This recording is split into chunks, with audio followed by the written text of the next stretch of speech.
હું એડવોકેટ જીજી આહિર મહુવા ગઈકાલે જે ચકચારી બગદાણા કેસના જેના ઉપર મુખ્ય આરોપ છે એવા જયરાજ આહિર અને અન્ય જે 6 જણા જે છે એમના જામીન અરજી હતી. એમાં મુખ્ય જયરાજ તરફે હું અને મારા કલીગ મિત્ર વિદ્વાન આરજે વ્યાસ, રુચિત વ્યાસ હાઈકોર્ટ એડવોકેટ અમારી સાથે હતા અને બંને પક્ષને સાંભળીને નામદાર કોર્ટે આજે સવારમાં જ હમણાં જ હુકમ જાહેર કર્યો છે અને તમામ આરોપીઓ જે ગઈકાલના જે 3 જામીન અરજી હતી એમાં 4, 5 અને કુલ મળીને 6 આરોપીઓ જે છે એમની જામીન અરજી નામદાર કોર્ટે યોગ્ય શરતોને આધીન મંજૂર કરી છે. આમ તો અગાઉ તારીખ 2/2/2024ના રોજ અન્ય આરોપીઓ જે છે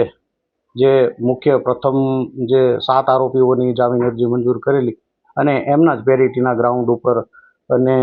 થયેલ દલીલોને ધ્યાને લઈ અને નામદાર મહુવાના એડિશનલ ડિસ્ટ્રિક્ટ અને સેશન્સ જજ સાહેબ શ્રી AS પાટીલ સાહેબ દ્વારા આરોપીઓને જામીન મુક્ત કરવાનો હુકમ કરેલ છે. અને ખાસ કરીને આ જે ઘટનાને ચકચારી બનાવનારા તત્વો કે જેને આપણે એમ કહી શકીએ કે ભાઈ પરસ્પર સામાજિક મુદ્દો બનાવીને, એટલે આપના માધ્યમથી એવું પણ કહેવા માગું છું કે નામદાર કોર્ટે અત્યારે હાલ વચગાળાની રાહત આપીને બધા જ આરોપીઓને જામીન મુક્ત કર્યા છે. એવા સંજોગોમાં બંને તરફેથી શાંતિ સ્થપાય અને કાયદો અને વ્યવસ્થા જળવાઈ રહે એ દિશામાં તંત્રએ પણ સજાગ રહેવાની જરૂર છે.